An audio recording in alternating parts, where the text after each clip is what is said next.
क्या बात हुई? तुझे पता भी है तो क्या बोल रही है बहू? एकदम सही बोल रही हूँ।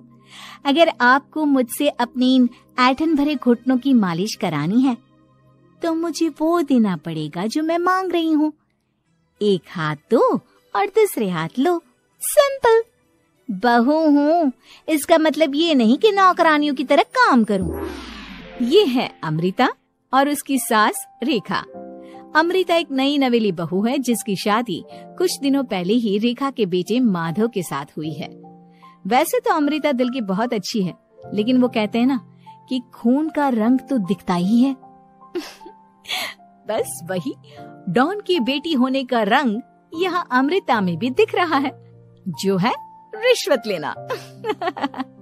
जी हाँ, काम चाहे कितना भी छोटा या कितना भी बड़ा क्यों ना हो, हमारी अमृता बहू बिना रिश्वत लिए कुछ नहीं करती।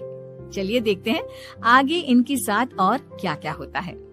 रेखा और अमृता को लड़ती देख ससुर प्रेमचंद वहाँ आता है और कहता है, अरे क्या हुआ? काहे इतना तिल मिला रही हो रेखा? अरे कुछ बोलोगी भी या कानों में हड़ताल हो रखी है तुम दोनों के?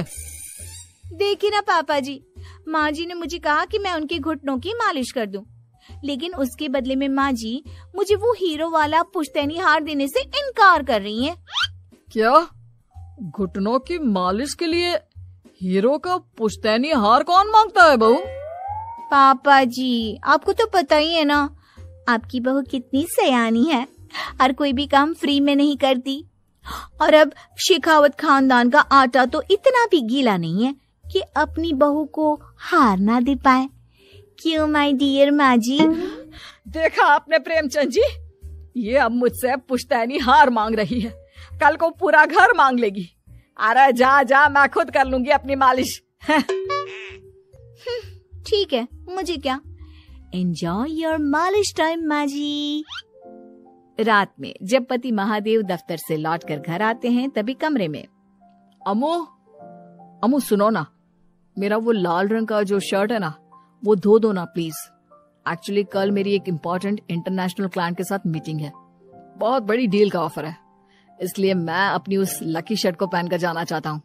अभी धो दो, रात भर में तो सूखी जाएगी, फिर कल अच्छे से कड़क वाली इस्त्री कर देना अपने शुभ शुभ हाथों से। नहीं, मैं ये सब ऐसे ही नहीं करने वाली। अगर काम करवाना है तो मेरी एक शर्त है। अरे यार, तुम और तुम्हारी शर्तें, बोलो क्या है? आपको मुझे 10 मनीष मल्होत्रा डिजाइनर की साड़ियाँ दिलानी होगी। 2 हफ्तों में मेरी स्वीट हार्ट फ्रेंड बिल्लो रानी की शादी है। मैं वहाँ डिजाइनर साड़ी पहनकर जाऊंगी और सब कुछ जला दूंगी। माधव अपनी बीवी की बात सुनकर हैरान परेशान अपने सर पर हाथ रखकर बैठ जाता है। अरे तुम बीवी हो या आफत? तुम्हारे दिमाग में जंग लग गया है क्या? देखो इतने सारे पैसे नहीं है मेरे पास। तुम्हारी याददाश्त तो जगह पर है ना माधव, भूल गए? मैं एक डॉन की बेटी हूँ। अगर तुमने मेरे कहे मुताबिक काम नहीं किया तो तुम्हारे लाल शर्ट को दूर ही रखो, मेरे पापा तुम्हें ही लाल कर डालेंगे। ठीक है, चलो अब ज्यादा मत डराओ, तुम्हें जो चाहेगा मिल जाएगा। अब ये डर और रिश्वत का सिलसिला यूं ही चलता रहता है और इसी तरह समय बीतता रहता है। एक सुबह सब नाश्ते के टेबल पर बैठे थे, जहां अमृता सबके सामने एक व्हाइट बोर्ड लाती है जिस पर दिन भर के सारे कामों के रेट लिखे हुए थे। अब ये क्या है? टीचर नहीं बनने का इरादा है क्या तेरा? अगर हाँ तो अफसोस, बेचारे बच्चे, उनका भविष्य तो अंधेरे में है। आप लोग बेकार की बातें बंद कीजिए और आंखें खोलकर ठीक से पढ़िए क्या लिखा है। ये आज के सारे कामों के रेट्स हैं।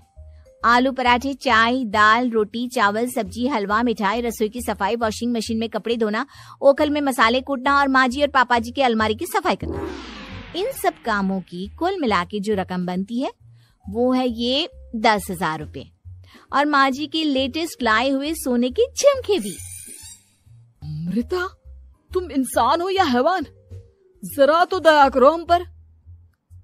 हे राम जी, उठा लो, अब ना देखा जाता ये सब। सच में पता नहीं कौन सा दिन था वो जब ये हमारे घर आई।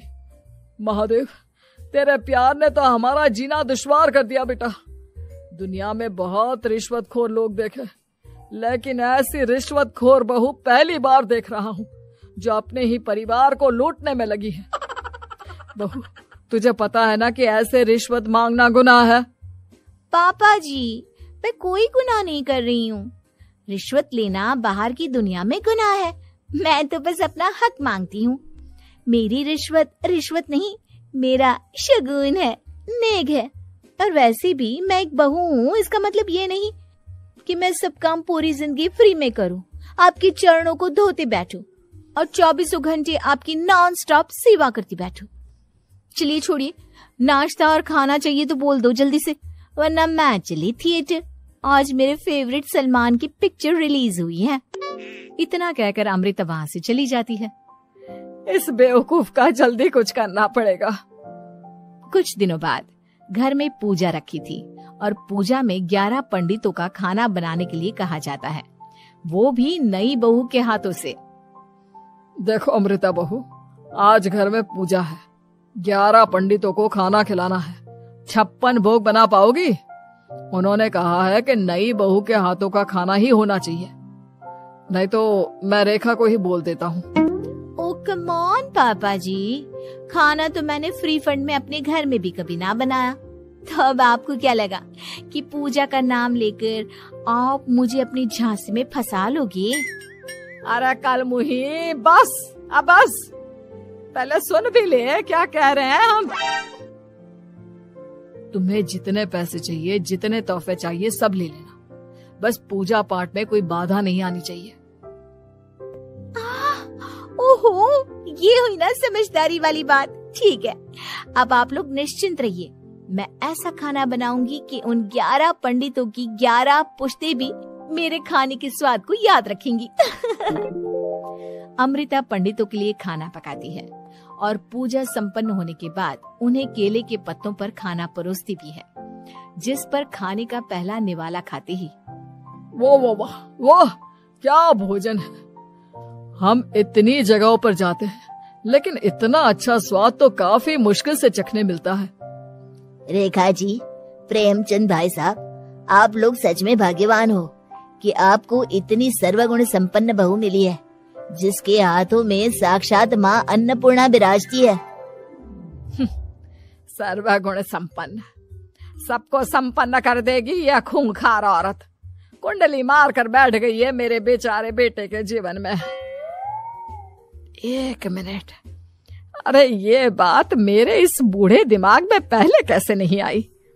इस अमृता की बच्ची को मैं अपने घर से बाहर कैसे निकालूं? इसका उपाय तो पंडित जी के पास जरूर रहेगा।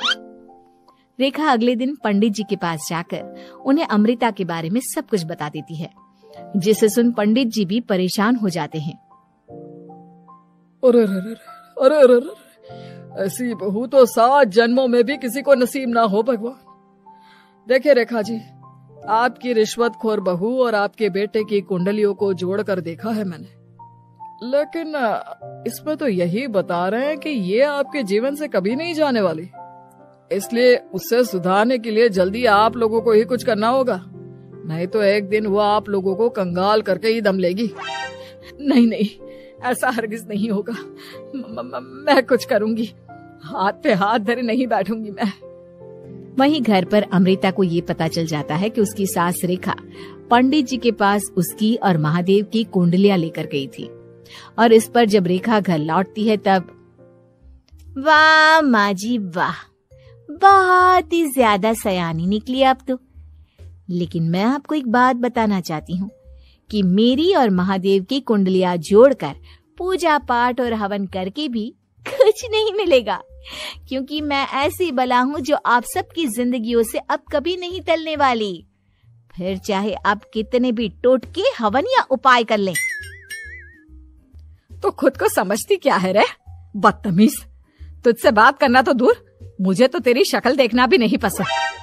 अब सास बहू के बीच एक अनकहा सा युद्ध छिड़ जाता है। दिन बीतने लगते हैं, लेकिन एक दिन अचानक रेखा की तबीयत हद से ज्यादा खराब हो जाती है और उसे सांस लेने में भी काफी दिक्कत और परेशानी महसूस होती है। जब उसे डॉक्टर के पास ले जाया जाता है तब डॉक्टर चेकअप करके कहते हैं, देखिए, मैंने सारे टेस्ट करके देख लिए हैं और रिपोर्ट्स को क्रॉस चेक करके ये पता चला है कि रेखा जी को गंभीर दिल की बीमारी है। उनके फेफड़ों में भी काफी सूजन आ गई है। उनका जल्द से जल्द ऑपरेशन करना होगा, वरना आई एम सॉरी टू से उन्हें बचाना मुश्किल हो जाएगा। ये खबर सुनकर प्रेमचंद और माधव दोनों हक्का बक्का रह जाते हैं। लेकिन डॉक्टर साहब, कितने पैसे लगेंगे ऑपरेशन के लिए? और उसके बाद रेखा पूरी तरह ठीक तो हो जाएगी ना? जी हाँ, इस ऑपरेशन के बाद वो बिल्कुल ठीक हो जाएंगी, लेकिन वो तभी हो सकता है जब ऑपरेशन टाइम से हो पाएगा। और रही बात ऑपरेशन के खर्चे की, तो उसमें तकरीबन 6 से 7 लाख रुपए तक लग सकते हैं। जहां एक तरह सब रेखा की तबीयत और ऑपरेशन को लेकर परेशान होते हैं, वहीं घर पर रेखा को बिस्तर पर देखकर भी अमृता के अंदर जरा भी दया नहीं आती। ओ माँ जी, ये अपना फालतू का मेलोड्रामा बंद कीजिए ना आप। मुझे पता है आपको मुझे रिश्वत नहीं देनी है और घर के सारे काम मुझसे मुफ्त में करवाने हैं, इसीलिए आप ये सब कर रही हो ना। सीरियसली अमृता, ऐसे हालात में तुम ऐसी बातें कैसे कर सकती हो? हम यहाँ परेशान है कि ऑपरेशन कैसे कराएंगे, बैंक में इतने पैसे भी नहीं है, और तुम माँ को ताने सुना रही हो। अरे अमृता बहू, मैं भला ढोंग क्यों करूंगी? हम 6 से 7 लाख का बंदोबस्त कैसे करेंगे? करेंगे पापा, कैसे भी करेंगे। अमृता, अगर कभी भी जिंदगी में तुमने मुझसे सच्चा प्यार किया है, एक पल के लिए भी सही, तो तुम्हें आज इस परिवार, इस घर की नींव, मेरी माँ को बचाना होगा। हमने अपना सब कुछ तुम्हें दे दिया है, अब तुम्हारी बारी है अपने किए का हिसाब चुकाने की। मुझे पता है तुम्हारे अंदर भी दिल है। अमृता बिना कुछ कहे वहां से चली जाती है और अपने कमरे में जाकर वो अलमारी में से अपनी माँ की तस्वीर को निकालकर अपने सीने से लगाती है और भावुक हो जाती है। माँ, आपके जाने के बाद पापा ने ही मेरा ख्याल रखा, लेकिन उनकी वजह से ही मुझ में काफी बुरी आदतें भी आ गई। शायद मुझे इतना बुरा आपकी गैर मौजूदगी ने ही बनाया। मैंने कभी आपकी लोरी नहीं सुनी, आपकी गोद में नहीं सोई, आपके हाथों से अपने बालों की चंपी नहीं करवाई, क्योंकि वक्त से पहले ही आप मुझे यहाँ छोड़कर चली गई। लेकिन अब मैंने जितना भी इस घर से लिया है, उतना सूद समेत चुकाने की बारी आ गई है। अब मैं अपने रहते अपने प्यार को भी उसी दर्द से नहीं गुजरने दे सकती जो मैंने आपके नहीं होने से सहा है। अमृता तुरंत ही अपने सारे पैसे और गहने माधव को लौटा देती है और रेखा का ऑपरेशन किया जाता है। रेखा ठीक हो जाती है और जब घर आती है तब अमृता दरवाजे पर आरती की थाली लिए खड़ी होती है। वेलकम होम माँ जी, आई मिस्ड यू। पता है कितने दिनों से किसी के भी साथ लड़ाई नहीं की थी मैंने, और ना ही किसी से रिश्वत मिली मुझे। क्या? हमें तो लगा था कि तेरी अकल ठिकाने आ गई है, लेकिन तू तो अभी भी जैसी की तैसी ही है। माँ जी, पूरी बात तो सुनिए। हाँ, ये सच है कि मैं रिश्वत लिए बिना नहीं रह सकती। लेकिन अब ना मेरी रिश्वत बदल गई है। अब मुझे हर काम के बदले झप्पी, अपनापन, प्यार और अपनी इस माँ का दुलार चाहिए। ये सब तो हम तुझे भर भर के दे सकते हैं बेटा। पूरा घर एक साथ अमृता को जोर की झप्पी देता है और सब हंसते मुस्कुराते घर के अंदर चले जाते हैं।